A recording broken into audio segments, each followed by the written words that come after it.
Nós já estamos em contato com o Renato Bassanese, pesquisador da Fundecitrus, o qual quero agradecer pela atenção com o nosso departamento de jornalismo.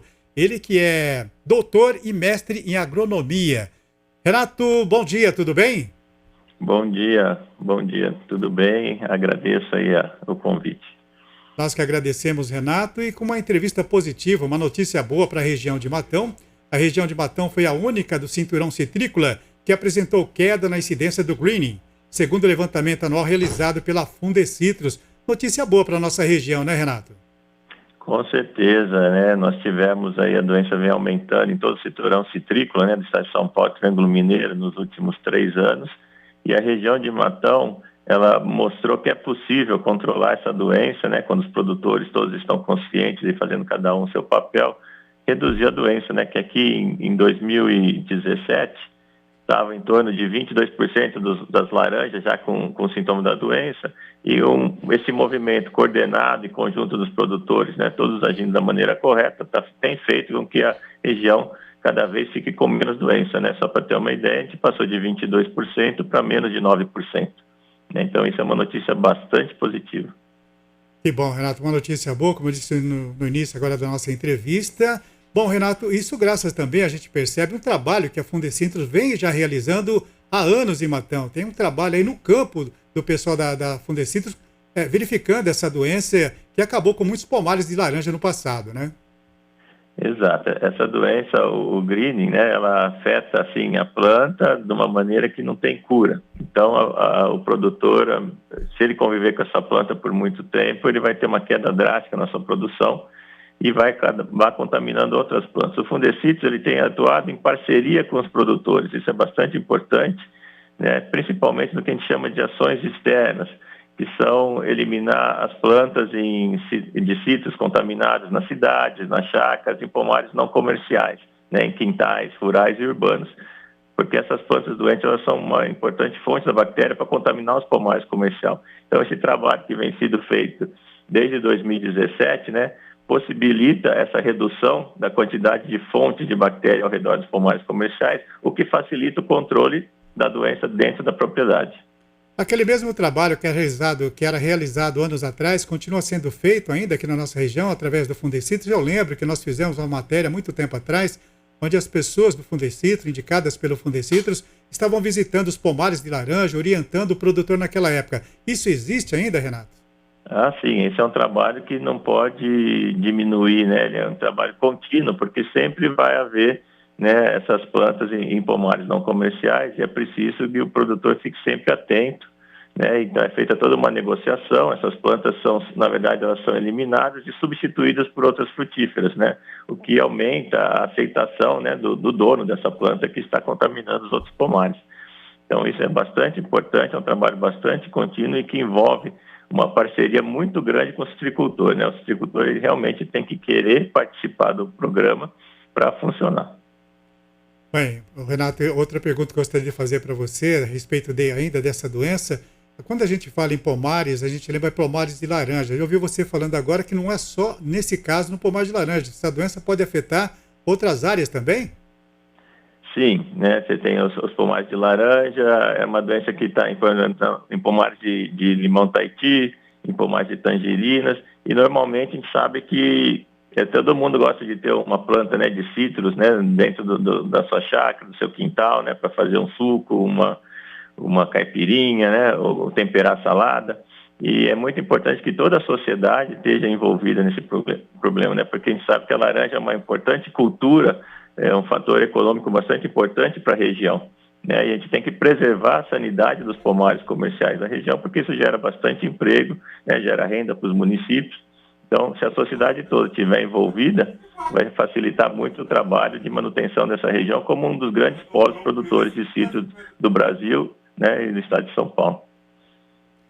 Ô, Renato, quando a gente fala em pomares de laranja, me veio à cabeça também, como você acabou de falar, eu tenho uma chácara, eu tenho um sítio, então eu tenho lá 3 pés de limão, tenho lá 2 pés de laranja. Essas pessoas também têm que ficar atentas, porque é daí que pode espalhar essa doença? Também, né? Além dos produtores tomarem conta dos seus pomares comerciais, né? Os donos dessas plantas em chácaras, em sítios, eles têm que ter essa consciência, né? De que se essas plantas estiverem doentes, elas devem ser eliminadas, porque senão elas passam a criar o inseto que vai transmitir essa doença para outros pomares. Assim como a gente compara muito o greening com a dengue, né? Eu posso ter minha casa toda limpa, mantendo sem o mosquito, mas se eu estiver do lado de um terreno que vai acumular água e criar o mosquito da dengue, eu vou acabar sendo contaminado também. Então, essa ação coletiva é bastante importante. Nós tínhamos, anos passados, a maior produção de laranja era aqui na nossa região. Eu me lembro disso, os pomares de laranja. Hoje não mais. A gente percebe que mudou a agricultura na nossa região, que começou do café muitos anos atrás, partiu para a laranja e agora a cana-de-açúcar. Ainda temos muitos produtores de laranja na nossa região, Araraquara, Matão? A gente teve, por causa do greening, teve uma redução significativa em produtores, principalmente pequenos produtores, que acabaram mudando para outra cultura pela dificuldade do controle dessa doença. Mas a região ainda é um grande polo produtor de laranja, né? A gente tem ali importantes indústrias de processamento na região, então ela continua sendo bastante importante mesmo a produção aqui na região. E qual seria o recado, a informação importante que você poderia passar a todos que acompanham a gente agora, principalmente aqui nós temos várias chácaras, sítios também, além de produtores de laranja ainda, para essas pessoas que estão acompanhando ficar atento nessa doença, como você disse, tem que estar sempre atento porque ela não termina de uma hora para outra, e não terminou ainda, né?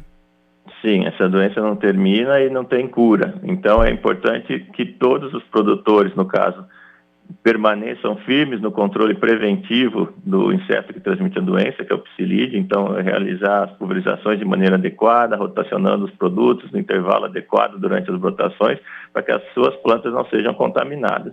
Além disso, é importante manter a eliminação das plantas doentes nos pomares, e aquelas pessoas, né, da sociedade que tem as plantas no fundo de quintais, tendo os condomínios, né, nas suas casas, que elas, ao verem os sintomas dessa doença, eliminem essas plantas ou peçam auxílio ao fundecista para trocar essas plantas por outras frutíferas, que não vão prejudicar os pomares. Existe um veneno, um inseticida para acabar com essa praga ou ainda não? O psilídeo, que é o inseto que transmite a doença, ele é controlado com aplicações de inseticidas, que podem ser são de vários grupos, né, de inseticidas que podem ser utilizados. Então, aplicando esse inseticida da maneira correta durante o fluxo de vegetação, né, quando a planta emite os primeiros brotos, né, até esse broto amadurecer, ele tem que estar protegido do contato com o inseto. Então, aplicações, vamos dizer, a cada 7, 10 dias durante o período de brotação, vai proteger essa planta dela ficar infectada. Daí nós estamos conversando com o Renato Bassanese, pesquisador da Fundecitrus, ele que é doutor e mestre em agronomia. Oi, Renato, bom dia. Bom dia. Bom dia. Eu fiquei aqui pensando no seguinte, já fomos aqui, já estivemos no meio do maior pomar de laranja do país, né, em outros tempos. Correto. Hoje, embora tenhamos aqui a maior indústria de suco de laranja do mundo, sediada, por exemplo, em Matão, não temos mais tantos pomares ao nosso redor como antes. Aí vocês divulgam que nos destacamos aqui com a redução de quase 9% de eficácia, enfim, no combate ao greening. Eu fiquei pensando, essa proporção, ela é relativa, aliás, esse número é proporcional aos pomares ainda existentes ou leva em conta a quantidade que nós temos ainda remanescente de pomares? Na verdade, o que aconteceu, a gente teve como você disse, né, nós tínhamos muitas propriedades pequenas produzindo laranja. Infelizmente, esses produtores não conseguiram se adequar ao controle da doença. A doença acabou, vamos dizer assim, eliminando os pomares desses produtores, né, por queda de produtividade. Eles acabaram mudando de cultura e foram para a cana. Mas, ao mesmo tempo, as empresas médias e maiores, elas conseguiram, né, segurar o avanço dessa doença por esse manejo dentro da propriedade, esse manejo fora da propriedade, eliminando essas possíveis fontes de inóculo.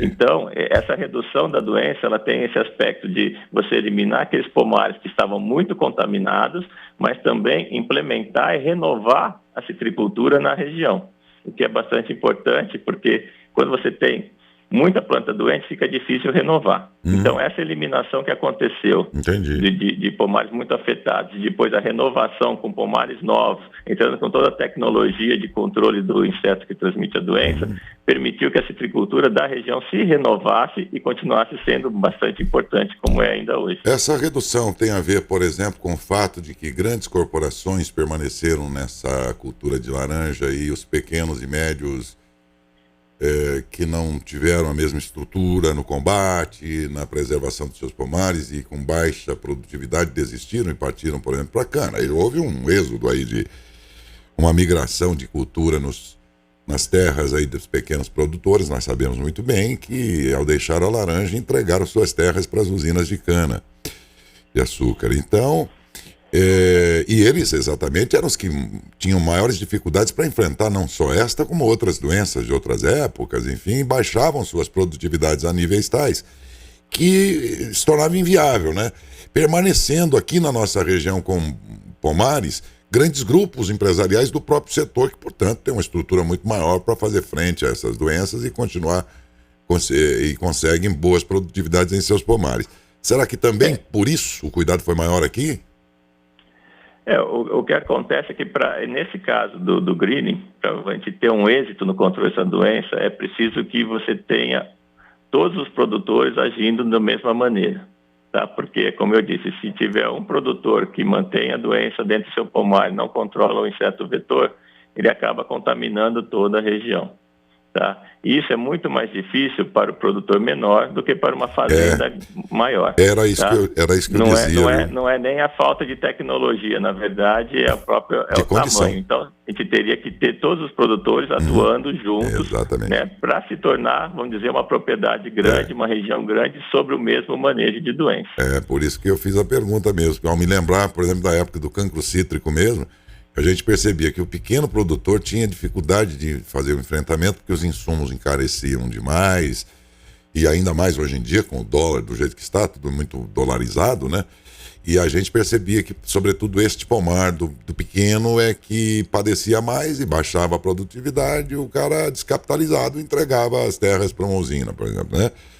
E percebia que sim, que os pomares dos grandes grupos empresariais do setor, esses aí não, esses estavam sempre viçosos e produzindo lá bem e tal, porque eles tinham uma estrutura econômica e tudo mais que fazia frente a essas dificuldades, né, todas aí de manter os pomares, né.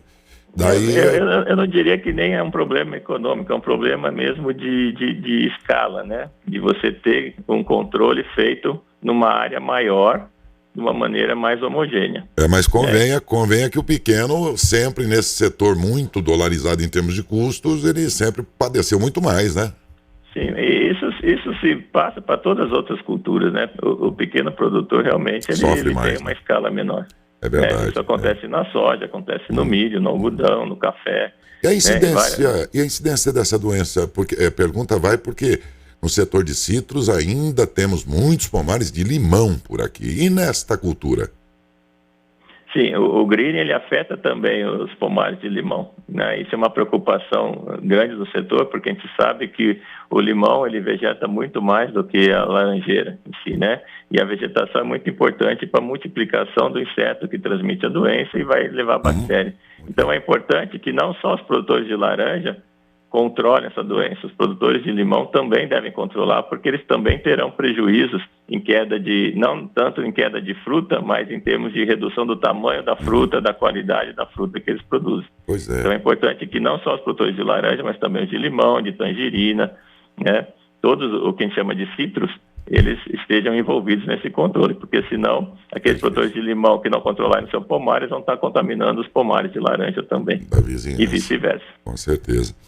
Muito boa a entrevista, Renato, até porque, sobretudo, primeiro que vem sob esse cuidado da excelência aí de vocês, da sua pesquisa e tudo, mas também porque traz um bom número aqui da redução de quase 9% da presença do green nos nossos pomares aqui, o que, segundo eles próprios informam, faz da nossa região uma região realmente privilegiada no sentido de que ela se destacou, né, nessa prevenção. Muito obrigado. Exato. E até Eu que agradeço, o Fundecid está à disposição de todos os citricultores, não só da região aqui de Matão, mas também de todo o cinturão citrícola, para esclarecimento, para treinamentos e essa ação externa, né, de parceria para eliminar essa fonte de inóculo, e assim todo mundo vai sair ganhando com o controle dessa doença. Com certeza.